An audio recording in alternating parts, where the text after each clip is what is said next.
Welcome to a captivating series that delves into the fascinating world of 1970s horror cinema and the social and cultural changes that fueled its evolution.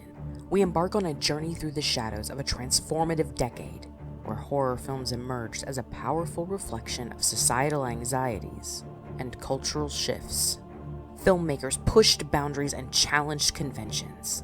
A convergence of social and cultural changes set the stage for an unprecedented exploration of violence, fear, and the macabre. In this series, we unravel the tapestry of influences that shaped 1970s horror cinema, examining the key factors that ignited this creative explosion, from the countercultural rebellion and relaxation of censorship to the impact of real-world events and the rise of independent filmmakers. Each episode peels back the layers to reveal the multifaceted forces at play.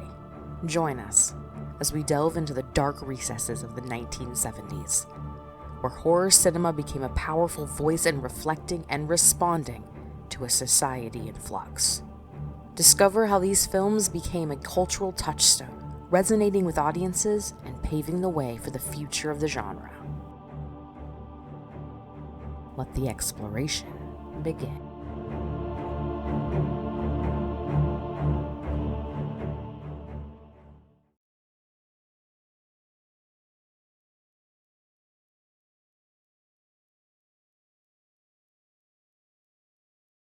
Welcome back, horror aficionados, to another hair-raising episode of Decade of Dread. Today we unravel the darkest secrets of the 1978 film, Magic. So grab your popcorn, turn off the lights, and get ready to explore the depths of horror. See, the guy who was in charge of everything ran things so well. In one of those... Directed by the legendary Richard Attenborough, Magic takes us on a twisted journey into the mind of Corky Withers, played by Anthony Hopkins.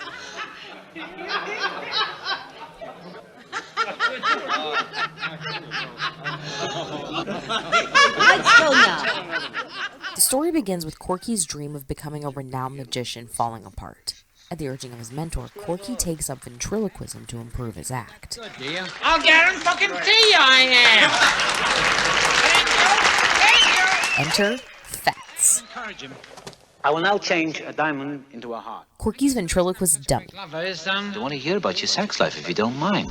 Tell us all about yours then. Everybody likes short stories. Fats becomes more than just an inanimate object. He's a vessel for Corky's darkest thoughts and desires. Me. Shit, it's all gangrene. Gangrene? That's funny. His girlfriend out the hustle. Not true, just ignore him.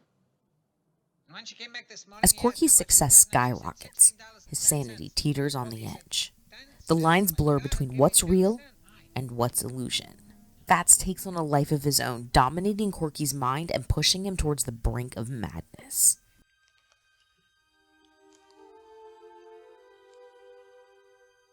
Jesus Christ. It's just that I carried her picture all these years. She didn't remember me. But what's horror without a dash of romance? Enter Peggy Ann Snow, played by Anne Margaret. As Corky's grip on reality slips, his relationship with Peggy Ann becomes strained. When you find it, tell me. Look at me. Should I think now? Yes, very hard. I am. You're not. I can tell by your eyes you're not. Well, I'm frightened is why. Magic takes us on a roller coaster ride through the depths of psychological terror as Hopkins' mesmerizing performance brings Corky's inner demons to life. Whoever's something. Central to the psychological horror of Magic is the character of Corky. Through Corky's character, the film explores the darkest corners of the human psyche. Themes of identity, control, and the consequence of repressed emotion.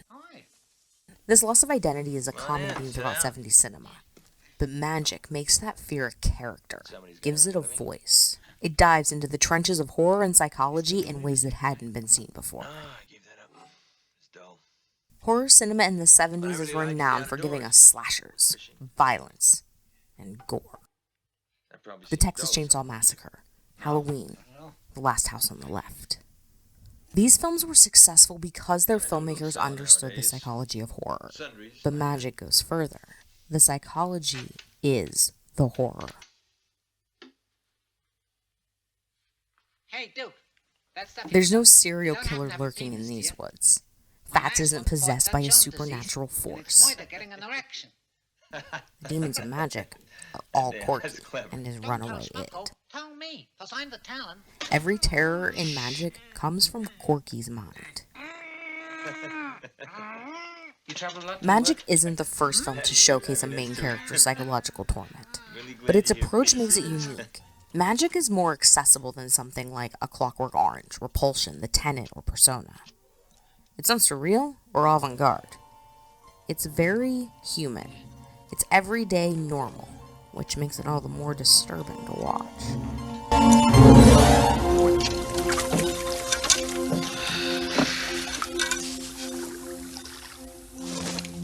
Goddamn log.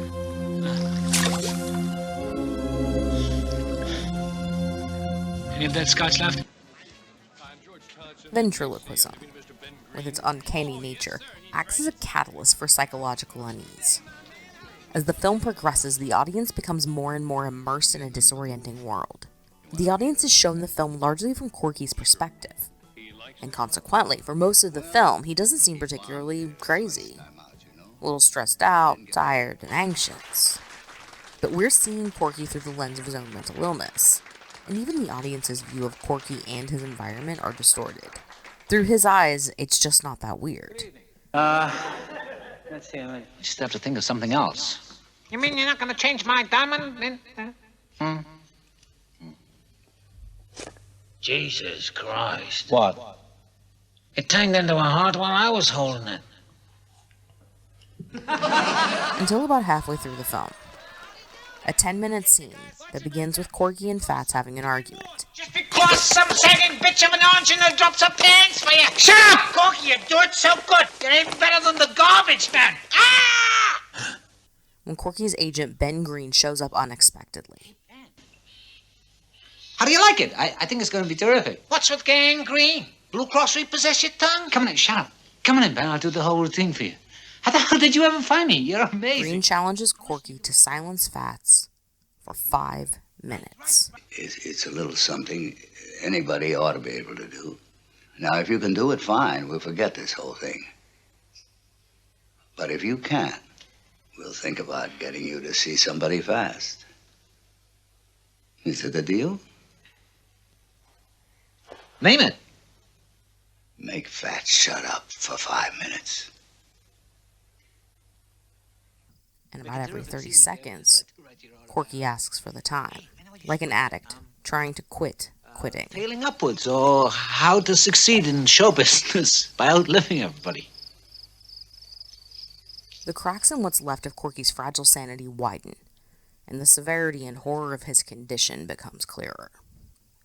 2.5 minutes to go.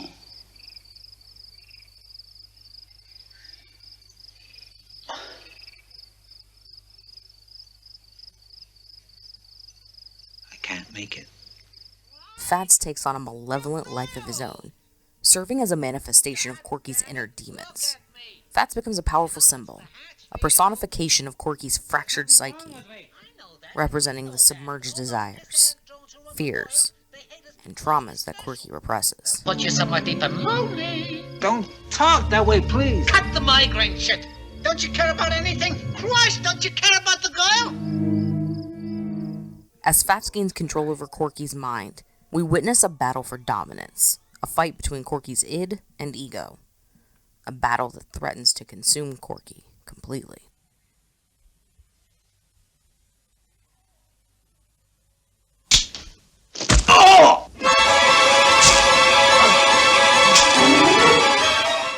The confined setting adds to the sense of isolation and impending doom. This remote cabin deep in the woods isolates Corky from anything that could ground him in reality.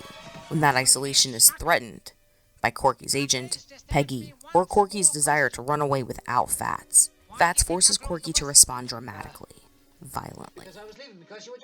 It's not gonna be you and her, it's gonna stay you and me. Except from now on, even that's changed. It's me and you. Isolation, loneliness, and identity, themes that permeate the decade.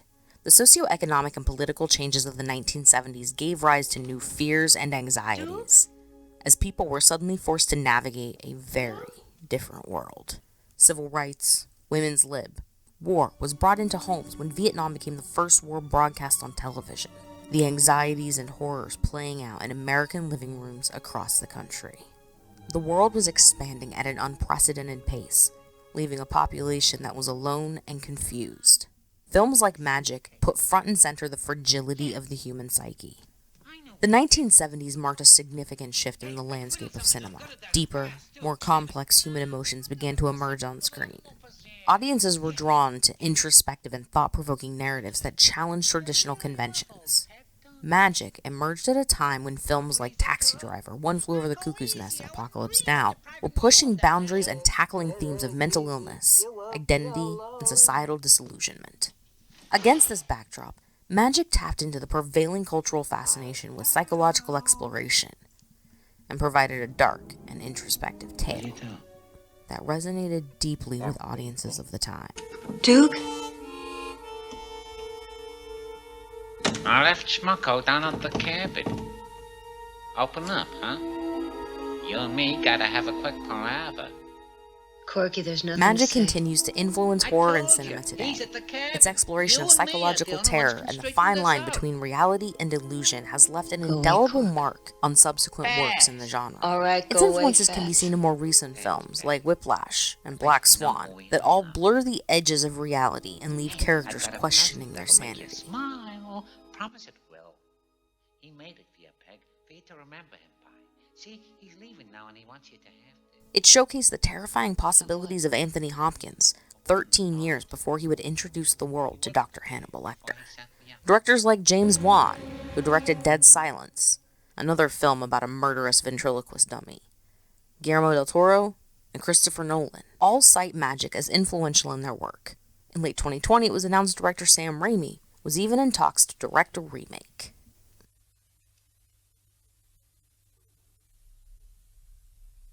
Magic holds a significant place in cinema history, shaped by the culture of the 1970s and leaving a lasting impact on the film industry. As a product of its time, Magic reflected the prevailing fascination with psychological exploration and the blurring of reality, things that resonated with audiences captivated by introspective storytelling.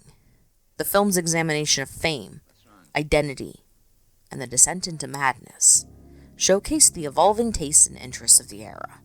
Magic demonstrated the power of psychological suspense and atmospheric tension over graphic violence, influencing subsequent works in the genre. Films like The Babadook and The Conjuring universe exhibit echoes of Magic's thematic and narrative elements, proving its enduring influences. As cinema evolves, Magic reminds us of the profound impact that films from the past can have on the present and the future of filmmaking. And that's a wrap on this episode of Decade of Dread. So my fellow horror aficionados, keep this eerie masterpiece in mind as we continue our journey through the chilling tapestry of the 1970s. There are countless nightmares awaiting us. Make sure you like, subscribe, and turn on notifications so you don't miss an episode of Decade of Dread, as we unravel the mysteries and the darkness of this iconic era. Until next time, stay spooky, friends. I hope I don't die first. Is all.